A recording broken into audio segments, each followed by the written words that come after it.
BJP తెలంగాణలోకి అధికారంలోకి రాకపోవడానికి ప్రధానమైన 2 కారణాలు ఏం చెప్పగలుగుతారన్న మీరు 2 చోట్ల పోటీ చేసిండ్రు. ఆ 2 చోట్ల పోటీ చేయడం వల్ల పార్టీకి లాభం జరిగింది, వ్యక్తిగతంగా ఈటల రాజేందర్ అన్నకు కొంత అన్యాయం జరిగిందని చెప్పేసి మీ యొక్క కామెంట్ ఏంటిదన్న? మీకు సంజయ్ అన్నకి ఏమన్నా గ్యాప్ ఉన్నదా? ఈ గ్యాప్ వల్లనే ఏమన్నా పార్టీ ఈ విధంగా ఇబ్బంది పడ్డదా?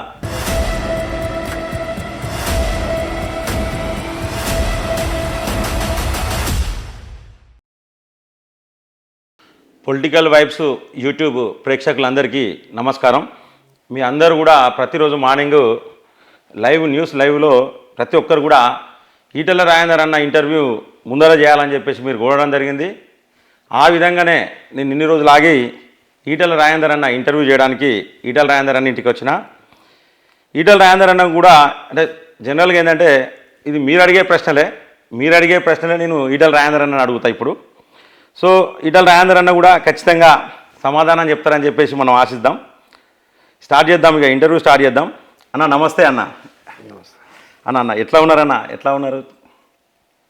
బాగున్నా అన్న ఏం లేదన్న, జనరల్గా ఏంటంటే మా యూట్యూబ్ ఛానల్లో అంటే నేను ఎలక్షన్ల ముందే యూట్యూబ్ ఛానల్ స్టార్ట్ చేయడం ఏంది, యూట్యూబ్ వ్యూవర్స్ అందరూ కూడా ఈటల రాజేందర్ అన్న ఇంటర్వ్యూయే ముందు చేయాలని చెప్పేసి ప్రతి ఒక్కరు కోరడం వల్ల నేను ఇన్ని రోజులు ఆగి మీ అపాయింట్మెంట్ కోసం ఇన్ని రోజులు ఆగిన. మీ కొంత బిజీ షెడ్యూల్ ఉండడం వల్ల కొంచెం లేట్ అయిపోయింది. కానీ ఎనీవే ఇది మొదటి ఇంటర్వ్యూ అన్న మాది, అంటే నాకు అనుభవం ఉన్నది. సో అనుభవం ఉన్నదని అనుకుంటున్నా. మొదటి ప్రశ్న అన్న, ఇంకా లేట్ చేయకుండా, ఎందుకంటే మీకు కూడా బిజీ షెడ్యూల్ ఉన్నది కాబట్టి లేట్ చేయకుండా మొదటి ప్రశ్న అన్న, బీజేపీ తెలంగాణలోకి అధికారంలోకి రాకపోవడానికి ప్రధానమైన 2 కారణాలు ఏం చెప్పగలుగుతారన్న మీరు? అంటే చిన్న కారణాలు కాదు ఇవి అన్న. జనరల్గా అనేక సంవత్సరాలుగా ఇతర పార్టీలతో అలయన్స్ ఉండడం వల్ల స్వతంత్రంగా పోటీ చేసేటువంటి అవకాశం కానీ స్వతంత్రంగా ఎదుర్కొనేటువంటి అవకాశం లేకుండా ఉండే. ప్రతిసారి ఏదో ఒక పార్టీతో అలయన్స్ ఉండడం వల్ల వాళ్ళు ఏదో 4 సీట్లు 5 సీట్లు 20 సీట్లు అప్పుడప్పుడు ఇస్తే, అంటే మ్యాక్సిమం నాకు తెలిసి 12 సీట్లు గెలుచుకునే చరిత్ర ఉండొచ్చు. అదొక కారణమే ఉంటుంది. రెండవ కారణం ఏంటంటే భారతీయ జనతా పార్టీ అంటే ఇది నార్త్ పార్టీనే, భారతీయ జనతా పార్టీకి సౌత్తో ఎక్కువ సంబంధాలు లేవు అనేటువంటి ఒక భావన ఉండే. కానీ నరేంద్ర మోడీ గారు వచ్చిన తర్వాత సౌత్లో కూడా పార్టీని విస్తరించాలని చెప్పే ప్రయత్నం కొనసాగుతూ ఉంది. కాకపోతే ఒకేసారి ఇట్లా అనుకోగానే కాదు కాబట్టి పోయినసారి మొట్టమొదటిసారిగా 2018లో సొంతంగా పోటీ చేసింది. అప్పుడు 6.7% ఓట్లు వచ్చింది, ఒక ఎమ్మెల్యే సీటు గెలిచింది. ఆ తర్వాత సొంతంగా పార్లమెంట్ ఎన్నికల్లో పోటీ చేసింది, 4 పార్లమెంట్ స్థానాలు గెలుచుకున్నది. ఆ తదుపరి దుబ్బాకలో కావచ్చు, హుజురాబాద్లో కావచ్చు, జిహెచ్ఎంసీలో కావచ్చు. ఒక మాట చెప్పాలంటే తెలంగాణలో గత 2 సంవత్సరాలుగా మొన్నటి ఎన్నికల కంటే ముందు ఎక్కడ ఎన్నికలు జరిగినా కూడా గెలిస్తే బీఆర్ఎస్ పార్టీ గెలిచింది, లేకపోతే బీజేపీ పార్టీ గెలిచింది, కానీ కాంగ్రెస్ పార్టీ గెలవలే. అంటే ఆ స్థాయికి వచ్చింది. మొన్న పోటీ చేసినప్పుడు 111 స్థానాలు పోటీ చేసినాం మేము. 119లో దాదాపు 111 స్థానాలు పోటీ చేసినాం. ఆ 111 స్థానాలలో 15% ఓట్లు సాధించి 8 ఎమ్మెల్యే స్థానాలు గెలుచుకొని 19 స్థానాలు రెండో స్థానంలో నిలిచి దాదాపు 46 స్థానాలలో డిపాజిట్ దక్కించుకొని ఒక అజేయమైన శక్తిగా మాత్రం ఎదిగి ఉంది భారతీయ జనతా పార్టీ. డెఫినెట్గా నిన్న దొరికిన మాకు ఆ మద్దతు, ఆ స్ఫూర్తి రాబోయే ఎన్నికలకు నాంది పలుకుతుందని చెప్పి మేము భావిస్తూ ఉన్నాం. రాబోయే కాలంలో తప్పకుండా ఏర్పడే ప్రభుత్వం భారతీయ జనతా పార్టీ మాత్రమే అని చెప్పి భావిస్తున్నాం. అన్న ఇంకోటన్నా, ఇప్పుడు మీరు 2 చోట్ల పోటీ చేసిండ్రు. అది అంటే చాలామంది, అంటే నేను దీని గురించి లైవ్లో మాట్లాడినప్పుడు చాలామంది కూడా మీరు 2 చోట్ల పోటీ చేసిండ్రు, ఆ 2 చోట్ల పోటీ చేయడం వల్ల పార్టీకి లాభం జరిగింది, వ్యక్తిగతంగా ఈటల రాజేందర్ అన్నకు కొంత అన్యాయం జరిగిందని చెప్పేసి కొంతమంది కామెంట్స్ పెడుతున్నారు. దానిపైన మీ యొక్క కామెంట్ ఏంటిదన్న? యాక్చువల్గా ఏమైంది, 2021లో హుజురాబాద్ ప్రజలు గెలిచిన తర్వాత ప్రపంచవ్యాప్తంగా ఉన్న తెలుగు ప్రజలంతా పండుగ చేసుకున్నారు. కానీ ఆ పండుగ వాతావరణం నచ్చని వ్యక్తి ఎవరంటే కేసీఆర్. వీడు గెలిచినా కూడా వీడిని ఎమ్మెల్యేకు దక్కాల్సిన గౌరవం దక్కద్దు, వాని ప్రోటోకాల్ ఉండద్దు, వాడు ఒక రూపాయి అభివృద్ధి చేసినట్టు కనపడద్దు, వాడిని రోజంత బదనాం చేయాలన్నటువంటి ఒక భావన కేసీఆర్లో వచ్చి నా మీద ఓడిపోయిన తీసుకొచ్చి ఎమ్మెల్సీ పదవి ఇచ్చి, ఎమ్మెల్సీ పదవి సరిపోనట్టుగా చీఫ్ విప్ పదవి ఇచ్చి, ఒక మంత్రి హోదా అని ఇచ్చి, అంటే ఇక నియోజకవర్గాల్లో 2.5 సంవత్సరాలుగా రాసి రంపాన పెట్టిండు. రెండవది అంటే ఎన్నడూ ఒక రూపాయి నాలాంటి వాడికి కోరితే కూడా ఇవ్వని ముఖ్యమంత్రి ఈటల రాజేందర్ గారు ఏం పని చేస్తలేడు, ఈటల రాజేందర్ గారి పని అయిపోయిందంటే ఒక నరేషన్ బిల్డప్ చేసే ప్రయత్నం చేశాడు. సార్ దాన్ని మా ప్రజలు అర్థం చేసుకుంటారని అనుకున్నాను నేను. రెండోది ఏమైంది, కష్టకాలంలో గెలిపిస్తే మీరు రాజేందర్ మిమ్మల్ని వదిలిపెట్టి గజ్జలు పోయిండు అంటే అదొక సెంటిమెంటు రెచ్చగొట్టిండు. మూడో అతి ముఖ్యమైనది ఏంటంటే వాళ్ళు ఇచ్చినటువంటి ఆ చిల్లర స్టేట్మెంట్స్, వారు చేసినటువంటి డ్రామా మా మహిళలను కదిలించినట్టున్నది. అరే ఏమో సైకోగాడు చంపుతాడేమో, భార్యను చంపుతాడేమో, బిడ్డను చంపుతాడేమో, ఇవన్నీ అంటే కర్ణుడి సాగుకు 100 కారణాలు అన్నట్టుగా ఈటల రాజేందర్ అంటోనికి కూడా అనేక రకాల. అది తోడుగా నేను జాతీయ పార్టీలో చేరిన, నాకు బయట తిరుగుడు ఎక్కువైపోయింది. దాదాపు ఈ ఎన్నికల్లో 42 నియోజకవర్గాల్లో నేను తిరిగి వచ్చిన. అంటే అక్కడ టీఆర్ఎస్ పార్టీ చేస్తున్నటువంటి విష ప్రచారాన్ని కానీ, కాంగ్రెస్ పార్టీ చేస్తున్నటువంటి కుట్రలు కానీ దాన్ని తిప్పికొట్టగలిగేటువంటి టైం నాకు లేకుండా పోయింది. నేను మళ్ళీ అప్పీల్ చేసుకుంటే నాకు ఆదరిస్తుండొచ్చు, కానీ మళ్ళీ వాళ్ళు చేసే విష ప్రచారాన్ని ప్రజలకు అర్థం చేయించడంలో నేను కొంత విఫలమైనా, నాకు టైం దొరకలేదు కాబట్టి విఫలమైనా, అందువల్ల నేను ఓడిపోయాను. ఎప్పుడు కూడా అంటే 20 ఏళ్ళుగా ఏనాడు ఎంత కష్టకాలంలో కూడా గెలిపించిన ప్రజలు మొదటిసారి నేను ఓడిపోయినంత మాత్రాన మా ప్రజల్ని తప్పట్టాలనేటువంటి భావన లేదు, కానీ నేను ఎక్కడో మా ప్రజల్ని ఇంకా అర్థం చేయించడంలో, ర్యాలీ చేయించడంలో నా బాధ్యత పూర్తి చేయలేదని నేను భావిస్తా ఉన్నా. అంటే జనరల్గా ఏంటంటే కుటుంబంతో సహా నేను శివయాత్రకు రావాలి మీరు అని చెప్పేసి పాడి కౌశిక్ రెడ్డి ఓడిపోతే ఈ విధంగా వ్యాఖ్యలు చేసిండు కదా. అంటే ఇది దాదాపు ఆల్మోస్ట్ టోటల్గా తెలంగాణ సమాజం మొత్తం కూడా ఏం చెప్తా ఉన్నదంటే దీని మీద కోర్టు పోవాలని చెప్తున్నది. మీరు కూడా ఒకనొక సందర్భంలో కోర్టు పోతామని ఏదో మాట్లాడినట్టు అనిపించింది. అంటే దీని మీద ఏమన్నా మీరు కోర్టుకు వెళ్తున్నారా, వెళ్ళినరా? నాకు తెలిసి ఈ సర్పంచ్ ఎన్నికలు నిలబడ్డప్పుడు ఓడిపోయిన అభ్యర్థి మళ్ళీ ఎంపీటీసీకి నిలబడ్డప్పుడు, సర్పంచ్ నిలబడ్డటువంటి అభ్యర్థి ఓడిపోయినప్పుడు మళ్ళీ ఎంపీటీసీకి పోటీ చేసినప్పుడు నన్ను అప్పుల పాలైనా నన్ను గెలిపేయకపోతే చచ్చిపోతా అని చెప్పి మంది డబ్బా పట్టుకొని తిరిగిన సన్నివేశాలు చూసినాం. ఆ చిన్న ఎన్నికల్లో అట్లాంటి సందర్భం చూసినాం. కానీ స్వయంగా ఆయననే ఒక జీప్ మీద ప్రచార రథం మీద ఉండి భార్యను ఒకవైపు నిలబెట్టుకొని, బిడ్డను ఒకవైపు నిలబెట్టుకొని, మీరు కనుక ఓటేసి గెలిపిస్తేనేమో మీరు విజయయాత్రకు రండి, లేకపోతే మాత్రం 4వ తారీఖు నాడు మీరు మా శివయాత్రకు రండి అని చెప్పి అప్పీల్ అవుతుందో, వాళ్ళ సతీమణి వారి సొంత కూతురు 12 సంవత్సరాల కూతురు కూడా కొంగు సాసి కన్నీళ్ళు పెట్టి ఓట్లు అడిగే పద్ధతి కానీ, కాళ్ళు మొక్కే పద్ధతి, గదో పట్టుకునే పద్ధతి, డ్రామా చేసే పద్ధతి ఇవాళ జనాలకు కొంత కరిగిపోవచ్చు. దాన్ని నేను కామెంట్ చేయను, కానీ 100% అది అంటే ఈ భారతదేశంలో అంటే ఈ రాష్ట్ర చరిత్రలో ఇట్లాంటి సన్నివేశాలు ఉండకపోవచ్చు. ఇట్లాంటి చచ్చిపోతాం ఇంత బ్లాక్మెయిలింగ్ చేసేటువంటి ఆయనకి ఏమైంది, ఆయనకు ఎమ్మెల్సీ ఉన్నాడు, ఆల్రెడీ చీఫ్ విప్ ఉన్నాడు, మంత్రి కంటే ఎక్కువ. ఇవాళ ఆయన మాట్లాడుతున్నాడు అంటే నేను ఎమ్మెల్యేగా ఉన్నాడు, కేసీఆర్ గారు ఇచ్చిన ఆదేశాలు ఏంటంటే ఒక ఎంఆర్ఓ గారు ఈటలను కలవద్దు, ఒక ఎస్ఐ గారు ఈటలను కలవద్దు, ఒక అధికారి సహకరించద్దు, కలెక్టర్ గారు సహకరించద్దు.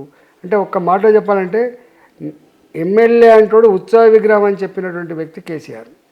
ఇవాళ అదే గది వాళ్ళకి పడుతుంది తప్పకుండా. ఇలా కాంగ్రెస్ పార్టీ నాకు తెలిసి ఇలా నీవే పద్ధతి అయితే అవలంబించినవో, ఎమ్మెల్యేల గౌరవాన్ని, ఎమ్మెల్యేల ప్రోటోకాల్ని, ఎమ్మెల్యే బాధ్యతను ఎట్లయితే నువ్వు తుంచేసినావో ఇవాళ వాళ్ళు కూడా అదే గతి పడుతుంది. నేను ఎక్కడ చూసినట్టున్నా మొన్న నన్ను గౌరవిస్తలేరు, నేను సీఎం రిలీఫ్ ఫండ్ చెక్కులు కూడా ఇవ్వనిస్తలేరు, నా కళ్యాణ లక్ష్మి చెక్కులు కూడా ఇవ్వనిస్తలేరు అని చెప్పేది మాట్లాడను. నీవు ఎట్లున్నావో వేరే వాళ్ళు కూడా గట్టినే ఉండేట్టు ఆస్కారం ఉంది. కానీ ఇది ప్రజాస్వామ్యానికి మంచిది కాదు.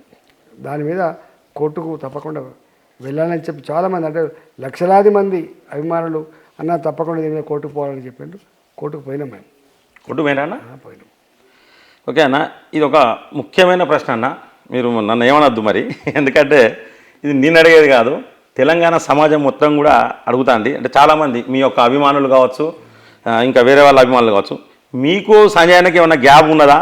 ఈ గ్యాప్ వల్లనే ఏమన్నా పార్టీ ఈ విధంగా ఇబ్బంది పడ్డదా అనే ప్రశ్న మాత్రం చాలామంది అడుగుతున్నారన్న. దురదృష్టకరమైన ఆ, బాధాకరమైనది ఏంటంటే బాధాకరమైన సందర్భం ఏంటంటే నేను ఎప్పుడూ ఒకరితో గొడవ పెట్టుకునే మనస్తత్వం కాదు నాది. రెండవది ఒకరు నా కాంపిటీటర్ అని చెప్పి భావించిన సందర్భం కూడా కాదు నాది. నా నా మనస్తత్వం ఎప్పుడు ఒక వ్యక్తిని విమర్శించేటువంటి స్వభావం కూడా కాదు. 20 ఏళ్ళుగా ఒక కులవాదిగా ఎప్పుడు ముద్రపల్లే, ఒక మతవాదిగా ఎప్పుడు ముద్రపల్లే, కొట్లాడబెట్టుకుంటాను కూడా ముద్రపల్లే. పెట్టుకుంటాడు కొట్లాడ, కానీ ఈయన సమాజహితం కోసం గొడవ పెట్టుకుంటాడు, సమాజంలో అన్యాయం జరుగుతున్నప్పుడు అక్రమాలు జరుగుతున్నప్పుడు గొడవ పెట్టుకుంటాడు, కానీ వ్యక్తిగతమైన అవసరాల కోసమో వ్యక్తులతో పంచాయతీ పెట్టుకునేటువంటి స్వభావం కాదని తెలంగాణ సమాజం అంతా చూసింది. ఇవాళ 20 ఏళ్ళుగా అందరి చేత ప్రేమించబడ్డ నేను, అందరి చేత మా రాజేంద్రనాన్ని పిలిపించుకునే నేను, అందరి సమస్యల పరిష్కారం కోసం కొట్లాడిన బిడ్డగా ఉన్న నేను, తెలంగాణ ఉద్యమంలో పొత్తుల సర్దిగా ఉన్న నేను, ఇవాళ ఈయనతో గొడవ పెట్టుకుంటుండు, ఆయనతో గొడవ పెట్టుకుంటుండు అనేటువంటి ఆ మాట వినడానికే కొంచెం అసహ్యంగా ఉంది. మాకెవరితో పంచాయి లేదు, మాకెవరితో పోటీ లేదు.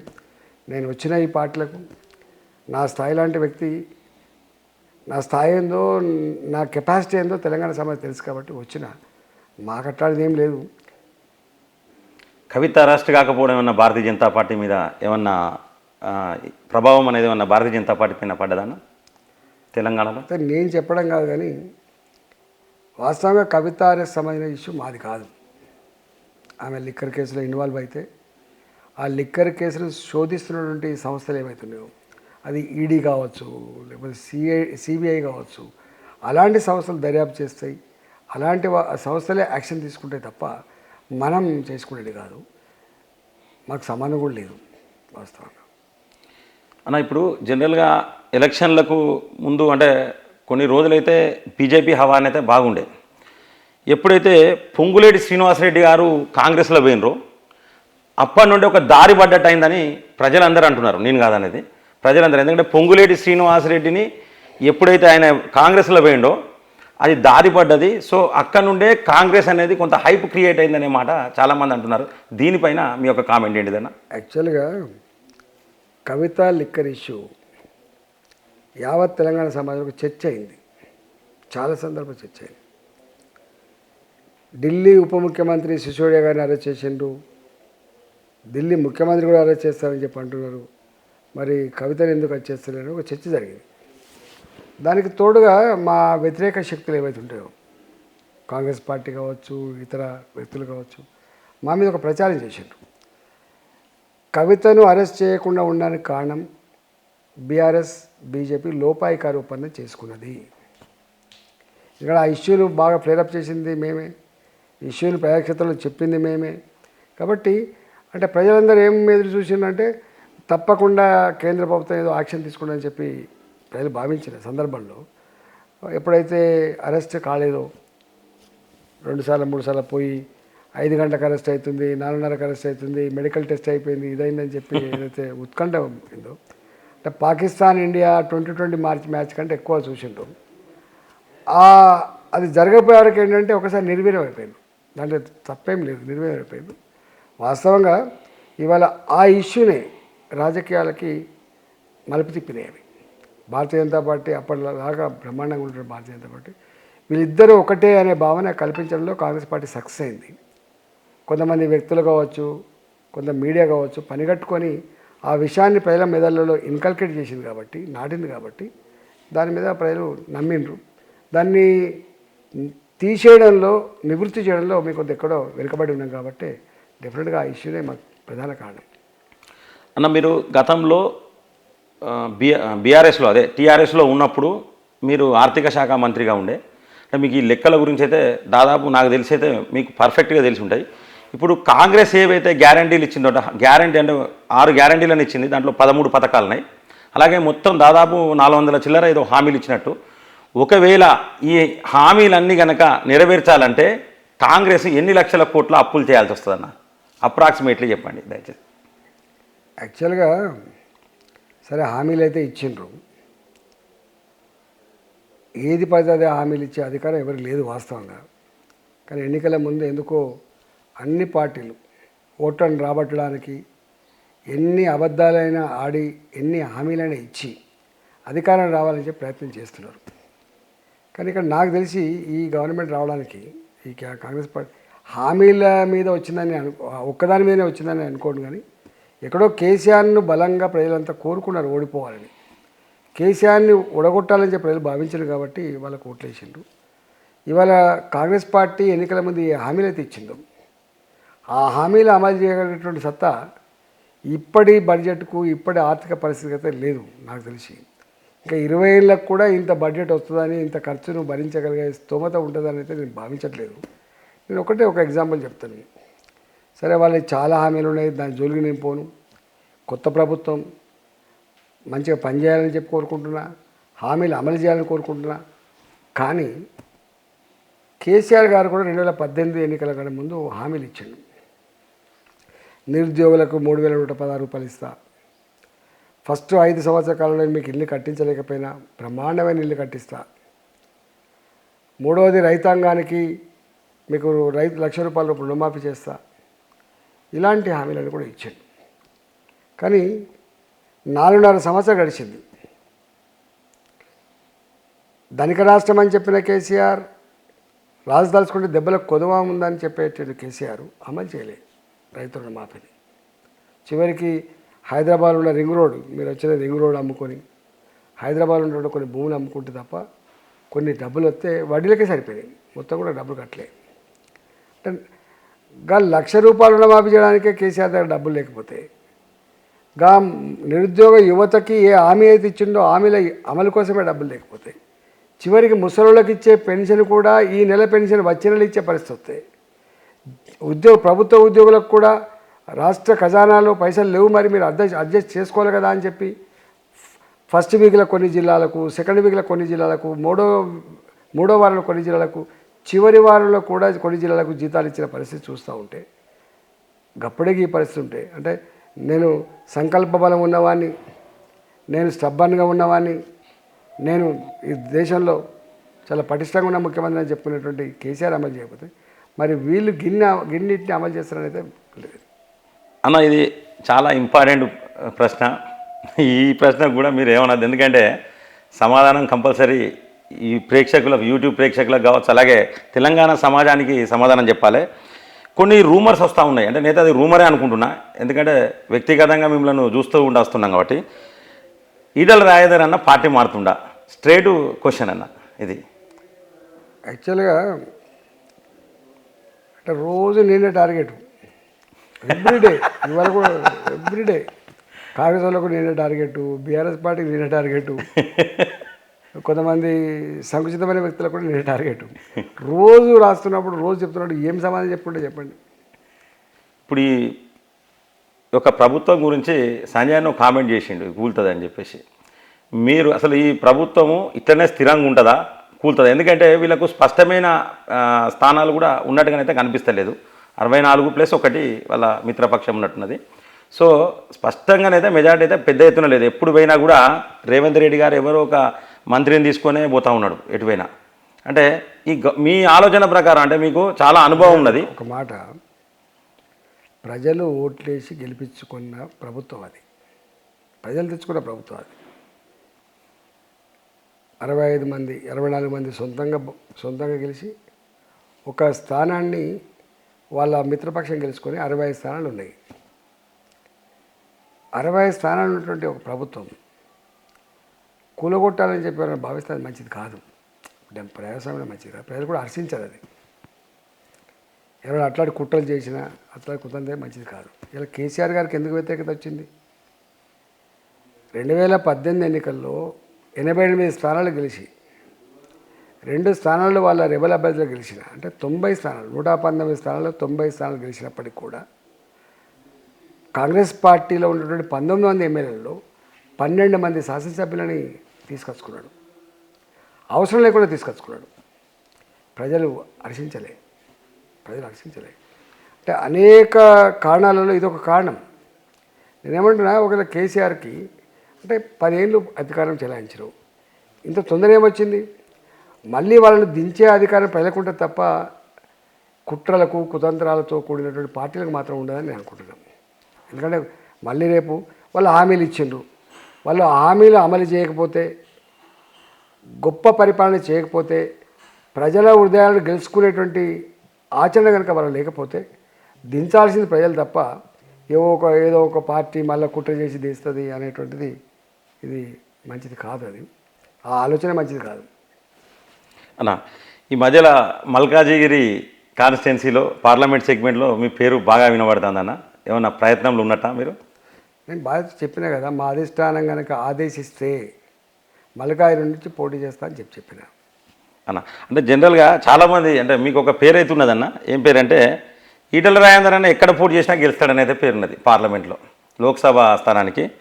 అంటే ఒకవేళ అధిష్టానము కనుక మల్కాజిగిరి నుండి మీకు ఇయ్యక జహీరాబాదో ఎక్కడ అనిస్తే ఎక్కడ పోను నేను, అంతే ఎక్కడ పోను నేను. ఎందుకంటే యాక్చువల్గా నా జిల్లా కరీంనగర్ అన్న. నా ఆనవాళ్ళు, నా సంబంధాలు, నా మంచి, నా చెడు, నన్ను ఆశ్రయించినటువంటి అక్కడే తెచ్చుకునే జిల్లా కరీంనగర్ జిల్లా. అక్కడ బండి సంజయ్ గారు సిట్టింగ్ ఎంపీగా ఉన్నాడు కాబట్టి నేను అడగట్లేదు.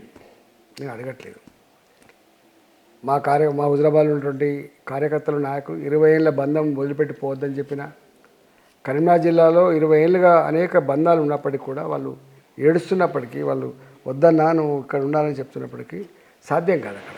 ఎందుకంటే అక్కడ సిట్టింగ్ ఎంపీ ఉన్నాడు కాబట్టి.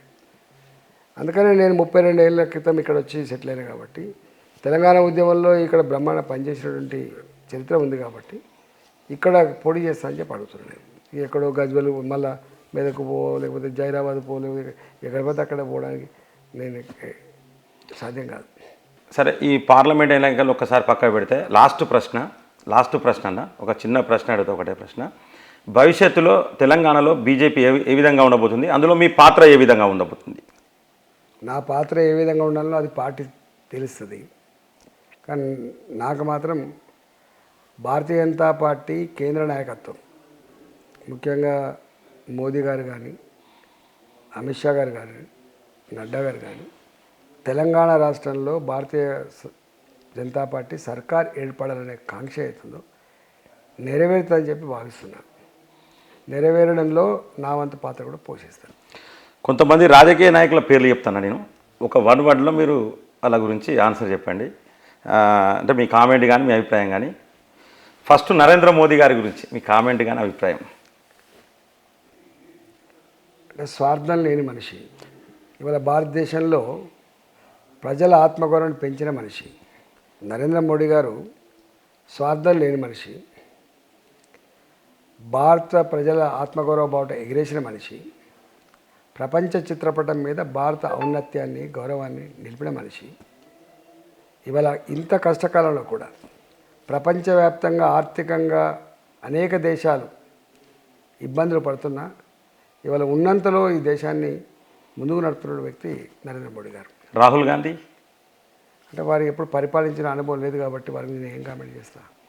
వారు అధికారంకి వస్తే వారు ఎప్పుడన్నా ప్రజలు ఆశీర్వదించి అధికారంకి వస్తే. పరిపాలించిన వ్యక్తి కేసీఆర్ మీద మీ కామెంట్ ఏంటిదన్న? అంటే ప్రజలు నమ్మకంతో ఓట్లేసి గెలిపించింది ఆయనకి. ఒకసారి సరిపోలేదు, నాకు ఇంకా తెలంగాణ అర్థం చేసుకోవడానికి 5 నెలలు పట్టింది, కొత్త సంసారం అంటే రెండోసారి కూడా అధికారం ఇచ్చారు. ప్రజలు ఏ అధికారాన్ని అయితే వారికి అప్పచెప్పిండ్రు, అన్నిటికంటే ముందు ఆయన చేసిన పని ప్రజలిచ్చిన తీర్పుని, ప్రజలిచ్చినటువంటి గౌరవాన్ని నిలుపుకోకుండా నిజాం సర్కార్ లాగా పాలించే ప్రయత్నం చేసిండు. ఈ రాష్ట్రంలో సంఘాలకు కానీ, చైతన్యాన్ని కానీ అడ్రస్ లేదు, ఇక్కడ అడ్రస్ ఉండదని చెప్పిండు కేసీఆర్. ఏ చైతన్యం, ఏ ఐక్యత, ఏ ఉద్యమాలు అయితే ఆయన అధికారం తీసుకొచ్చి పెట్టాయో ఆ ఐక్యత, ఆ చైతన్యం, ఆ ఉద్యమాలు, ఆ సంస్థలే తప్పని చెప్పినటువంటి వ్యక్తి. అందుకనే ప్రజలు నువ్వు రోడ్లు వేసినా, నేను బ్రిడ్జిలు కట్టినా, నేను రైతు బంధు ఇచ్చినా, నేను పెన్షన్ ఇచ్చినా ఇవన్నీ కాదు, తెలంగాణ ప్రజల ఆత్మగౌరవాన్ని దెబ్బతీసిన వ్యక్తిగా మిగిలిపోయింది కేసీఆర్.